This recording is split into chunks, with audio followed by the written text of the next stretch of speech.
I'm John Aldred for DIYPhotography.net. I'm here with Stuart at Blackmagic at NAB 2019. We're going to talk about the new battery grip for the Pocket Cinema Camera 4K and a bit about Blackmagic RAW. DIY Photography's coverage of NAB 2019 is sponsored by SERP, Better Films, Artlist, the best music for your videos, Storyblocks, Create More, Spiffy Gear, Lighting for Storytellers, and B&H, the professional source. So Stuart, hi. Nice to see you. How are you? You too, how are you doing? Yeah, good. Been a good show for you? Yeah, so far so good. Brilliant, brilliant. So first, I saw this on the Pocket 4K. This is a battery grip? Yeah, that's right. What we started to see with the Pocket Cinema Camera 4K is that when people configure them, they're adding a lot more to it. I think one of the main features that that camera offered people was the ability to be able to record via a USB-C drive. And obviously people then are applying things like mics, lights, etc. And when you're drawing power from the camera, that obviously means that your duration in which your battery survives decreases, quite significantly. So what we did is we decided to go away and make this new Pocket Cinema Camera battery grip, which allows you to actually insert two L-series Sony batteries in there, which probably adds about 2 hours worth of runtime to that camera. Brilliant. And what is it normally with just the internal battery? Well, it depends really on how you're pushing it and what you're driving from it. I mean, if you're running the camera on its own without anything connected to it, you can get close to an hour's worth of power from it. But as soon as you start hanging things off it, that's when the battery starts to decrease quite significantly. Yeah, brilliant. And the Pocket 4K has also had a big, huge upgrade recently for the firmware, hasn't it? So and they've added Blackmagic RAW to this now, which is something that people have been asking for ever since it was announced. They've wanted it on the Pocket 4K. Tell me a bit about Blackmagic RAW and Cinema DNG and why it's gone away and what Blackmagic RAW means for the camera and the people who are using it. Yeah, well, I think that anybody who has worked with RAW understands that it's not just about the final codec that comes out and what you work with. It's the fact that it contains an enormous amount of information that allows you to pull a lot of information from that file to create these beautiful pictures. The fact that you're working within a much wider bandwidth of latitude when you're working with a RAW file. And the difficulty you have is that when you're working with RAW, traditionally what would happen is that you're compromising quality and size.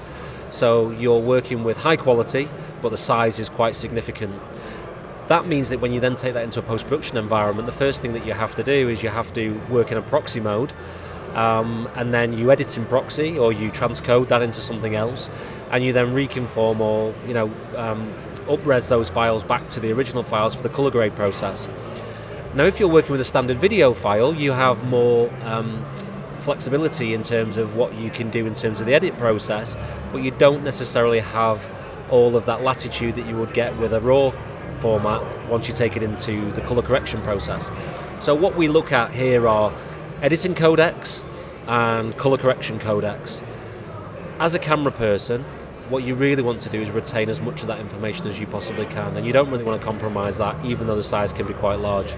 So what we did is we worked on how could we combine both of those key elements, size and quality, and get a file format that could give us a great working environment within the edit world and also a great working environment within the post. So what we came up with was essentially Blackmagic RAW. Now what that meant was that we could harness the camera to actually do part of the processing for that file before it actually reaches the editing environment. And that means that we are then working with much smaller file sizes once they're in the editing environment. That means that you can edit in RAW, and then when you take it into post, you can color grade in it, you're actually effectively harnessing both power and speed and quality. Yeah, and as well as the file sizes being much smaller than something like Cinema DNG, the hardware demands for the computer to edit it are a lot lower as well, aren't they? Because you're not having to deal with as much bandwidth and processing power to process all the data. Well, I think you've got to look at the power requirement. You're also thinking about the time that's involved, because clearly if you're having to use proxy files or you're having to transcode those files, that's going to take time. You've also got the fact that if you want to move those files around, you know, maybe they're not on a local machine, maybe on their shared storage, or maybe you're passing files to other people. The point is that you need to have something that's packaged in a way that is easy to manipulate and easy to work with. And I think the Blackmagic RAW really gives you that video codec flexibility, but with that raw quality. And when you're starting to look at also the fact that we're not just giving you one flavor of RAW, we're giving you 3.1, 5.1, 8.1, 12.1 compression, what you're actually seeing is that those file sizes, in some cases at 12:1, you're working down at the size of what would typically be ProRes proxy. So the Blackmagic RAW update for this just came out a couple of weeks ago. What other cameras is Blackmagic RAW running on now? So Blackmagic RAW is running on the Pocket Cinema camera and the Ursa Mini Pro. We obviously announced a new Ursa Mini Pro a few weeks ago as well, which was the G2. That was a significant update to that camera because we also included on that higher frame rates, so up to 300 frames per second in HD on that. And we also added on there as well the ability to record via USB-C as well, so you can now put a USB-C drive onto the camera and record directly to that. So our two newest cameras, the Pocket Cinema camera 4K and the Ursa Mini Pro G2, both those cameras now carry Blackmagic RAW. And will it be coming to any of the other cameras like the Ursa Broadcast and...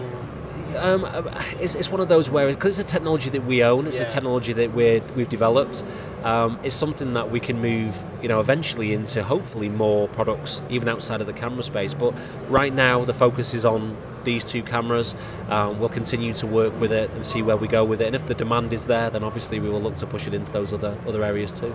Brilliant, brilliant. So one of the big features of the Pocket 4K when it came out was the dual ISO.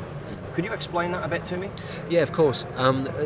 Typically with a standard camera, most cameras have a single ISO point, which is where their native ISO point is. What we were able to do with this camera, with the Pocket Cinema camera 4K, was we were able to actually have a dual ISO mode. So what that means is that as you step through the ISO ranges, typically what happens is that as the ISO goes up, you're actually putting more noise into the camera, which means that there comes a point where you're driving that sensor quite hard and there's noise starting to appear. What we were able to do is that by setting a second ISO level at 1250 ISO, we were able to reduce that noise floor again. Now that means that when you're working in low light environments where you need to actually increase the ISO level, it means that you can work in decreased light levels with an increased ISO level without the increase of noise being introduced. So that's quite a significant feature of the camera, and one of the things that has been really kind of key factor to this camera, and something that our customers that have used these are saying, is that this is a really good performer in low light. And what sort of ISO does it go up to in its highest range? That's a good question. I think it's something like 25,800, I think, or 25,600. So it goes quite a long way up into those kind of high ISO levels. What I would say is that when you reach that second ISO at 1250, there is a noticeable difference in terms of that noise floor. So, you know, when we are talking to customers about how to get the best out of the camera, if you're, say, working at 1000 ISO, maybe it's actually better to jump up to 1250, because what you'll see is that, okay, you're increasing the amount you're utilising that ISO for, but if you then knock back the aperture, you're actually going to have a lot less noise in that image at 1250 than you would have at 1000. So these have been shipping now for about 6 months, but one big frustration a lot of people have is that they still can't get hold of one. If someone orders one today, how long roughly would it be before they can get one? It's a difficult question to answer, in that we've actually, I imagine you're pumping them out as fast as you can. We are. I mean, we went through a stage at the early part of the year where we were slowly ramping those up and delivering those into the market, and we are now really pumping these out in high volume. I think that the thing for us, which was a surprise, was just how significant this camera has become in the last 12 months. And how many orders that were placed for this. And one of the things that's been really exciting for us since we've started to really push this camera out is that the orders still coming in are very, very high. So we're getting huge orders still coming in. Now what we're trying to do is we're trying to turn that around as much as I can. We're streamlining our manufacturing process to get more cameras into the market. And our hope is that, you know, over the course of the next month or two, we'll be in a position where we won't have any back orders. So, you know, I would like to think if somebody places an order today, you know, I would think within a 6 to 8 week period, you should have that camera in your hands. Brilliant. Brilliant. Well, thank you very much, Stuart. No problem. I'm John Aldridge for DIYphotography.net. We're at the Blackmagic stand at NAB 2019. We're going to keep looking around and see what else we can find. Check the link in the description below because we're giving away over $8,500 worth of cinema goodies. Thanks for watching and we'll see you next time.